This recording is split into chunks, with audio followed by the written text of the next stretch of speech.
नीतीश कुमार को double engine दीजिए या 4 इंजन, ये पूरी तरीके से फेल हो चुके हैं। प्रशांत किशोर ने कहा बिहार का जल संसाधन मंत्रालय सत्ता में बैठी पार्टियों के लिए हजारों करोड़ लूटने का काम करता है। प्रशांत किशोर समस्तीपुर जन सुराज के सूत्रधार प्रशांत किशोर ने मंगलवार को बिहार के मुख्यमंत्री नीतीश कुमार पर जोरदार हमला बोला।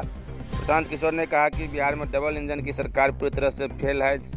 जब से नीतीश कुमार सरकार में है तब से डबल इंजन के भरोसे चल रहे हैं। नीतीश कुमार की पार्टी का जो इंजन है वो पूरी तरीके से फेल हो चुका है, वो खुद फेल हो गए हैं। ऐसे में आप इनसे 4 इंजन भी लगा देंगे तो इससे कुछ नहीं मिलने वाला है।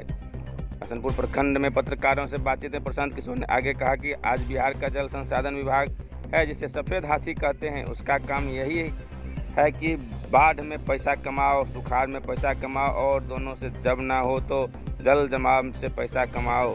बिहार में जल प्रबंधन विभाग नहीं है, जल कुप्रबंधन विभाग है। बिहार की 50% ज़मीन बाढ़ से प्रभावित है और बची 50% ज़मीन या तो सुखाड़ या फिर जल जमाव से प्रभावित है। जल संसाधन बिहार में कमाने का सबसे बढ़िया जरिया है, वो भी सत्ता में रहता है, चाहे जिस गठबंधन में रहे।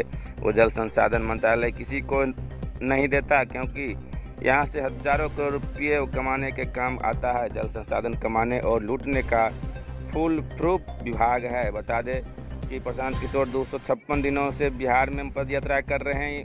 यहीं 2435 से अधिक सफ़र तय कर गांव-गांव में घूम रहे हैं। प्रशांत किशोर मंगलवार को हसनपुर प्रखंड में मंगलगढ़ क्रिकेट मैदान से यात्रा शुरू कर 5 गाँवों में गए। 9 किलोमीटर का सफ़र तय कर मंगलगढ़ देवधा फुलवारी दुधपुरा होते हुए मंगलगढ़ में रात्रि विश्राम किया है। शिक्षित समाज के पीछे ही चलना पड़ेगा। तीसरी जो बड़ी समस्या लोगों ने बताई, जो देख रहा है, वो है किसानी की समस्या। बिहार में बोलचाल की भाषा में मैं आपको बताऊं तो किसानी जो है, खेती जो है, वो कमाई का जरिया नहीं।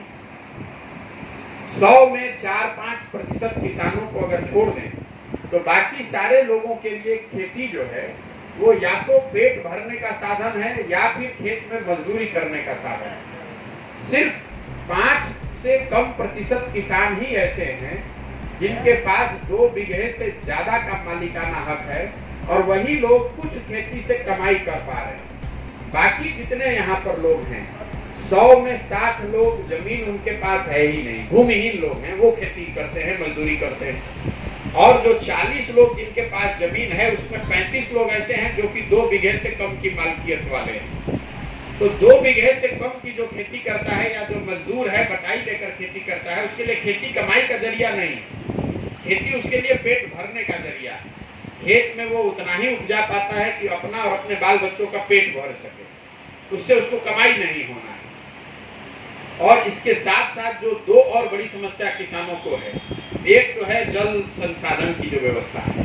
आधा बिहार बाढ़ प्रभावित है, ये तो सबको मालूम है, उसकी चर्चा भी होती है, आप लोग लिखते भी हैं। लेकिन जो उससे बड़ी त्रासदी है कि जहां पर बाढ़ नहीं आ रहा है वहां पर सूखे और जल जमाव की जो समस्या है। छपरा से जब आप आगे चलिएगा तो छपरा में, सीवान में, वैशाली और समस्तीपुर में कोई ऐसा प्रखंड नहीं है जहां 2-4-5 हजार बीघा जमीन चवर के तौर पर बर्बाद नहीं है, जहां पानी लगने की समस्या नहीं है। आप रोड पर चल रहे हैं तो दाहिने साइड में लोग बताते हैं कि बाढ़ आता है, बाएं साइड में लोग बताते हैं कि सूखा पड़ता है। तो जल प्रबंधन की जो यहाँ व्यवस्था है उससे किसानों का बहुत बड़ा नुकसान है। लेकिन जो सबसे बड़ा नुकसान किसानों का है, सारी परेशानियों के बाद किसान जो बिहार में उपज करता है उसको उसका उचित दाम नहीं मिलता है। एक आर्थिक सर्वेक्षण के हिसाब से बिहार में जो उपज होती है, अगर उसका उचित दाम मिल जाए तो बिहार के किसानों को हर साल 20 से 25 हजार करोड़ रुपया अलग से मिलने लगेगा। मतलब अगर उचित दाम जो किसान उपजा रहा है वो मिल नहीं रहा है, उसकी वजह से किसानों को हर साल 20 से 25 हजार करोड़ का नुकसान हो रहा है। धान की कीमत है 2050 रुपया और आप धान बेच रहे हैं 1300-1400 रुपया में। पिछले 10 वर्ष में, ये आंकड़ा आप याद रखिए, पिछले 10 वर्ष में बिहार में सिर्फ 13% धान ही सरकारी समर्थन मूल्य पर खरीदा गया है। हम लोग अक्सर बात करते हैं कि पंजाब में किसान कितना धनी है। पिछले 10 वर्ष में, इन्हीं 10 वर्षों में पंजाब में 70% धान समर्थन मूल्य पर खरीदा गया, बिहार में सिर्फ 13% धान खरीदा गया।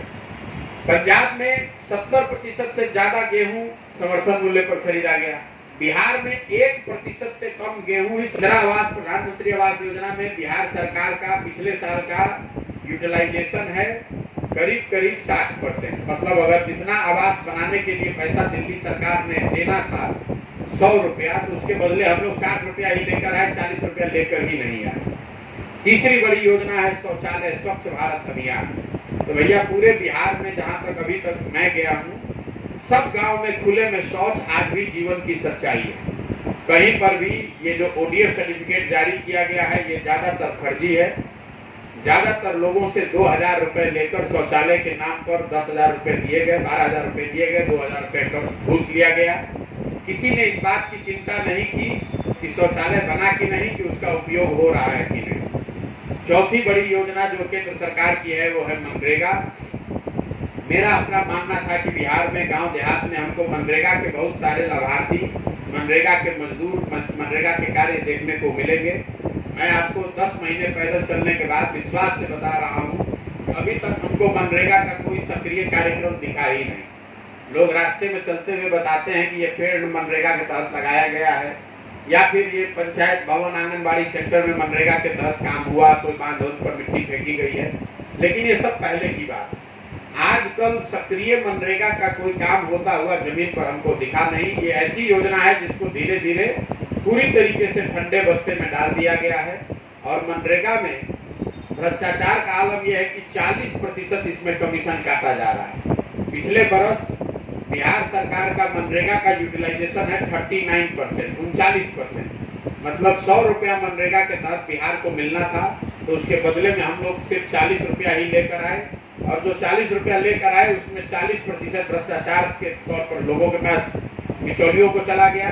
जनता को 25 रुपए का ही लाभ मिला।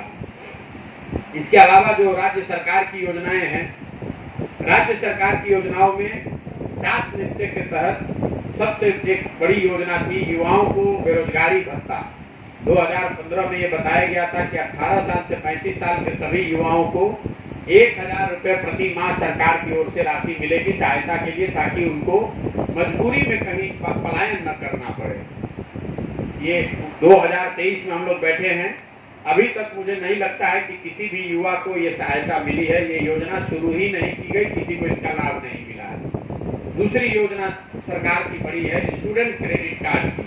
2015 में अनुमान था कि हर बिहार में 12वीं से आगे पढ़ाई करने के लिए अगर बच्चों को सस्ते दर पर ऋण दिया जाए तो कोई 1.25 करोड़ बच्चों को इसका लाभ मिलेगा और सभी परिवार के बच्चे बिना अपने परिवार पर भार बने हुए अपने आगे की पढ़ाई जारी रख सकेंगे। 1.25 करोड़ के टारगेट के अगेंस्ट करीब 8 से 9 लाख लोगों को इसका लाभ मिला है। और इस योजना को जमाव की समस्या है या नहर की समस्या है तो मैं इस पर चर्चा करता। मैं आपको बता रहा हूं कि बिहार के ज्यादातर जगहों पर पूरा जल संसाधन जो विभाग है, वो जिसको सफेद हाथी कहते हैं, उसका काम ही यही है कि बाढ़ में पैसा कमाओ, फिर सुखाड़ में पैसा कमाओ, और दोनों से ना हो तो फिर जल जमाव में पैसा कमाओ। ये जल प्रबंधन विभाग नहीं है, ये जल कुप्रबंधन विभाग है। 50% जमीन बाढ़ से प्रभावित है, 50% जो बची हुई जमीन है या तो सूखे से प्रभावित है या फिर जल जमाव से प्रभावित है। ये सीमांत के बाद की हालत है।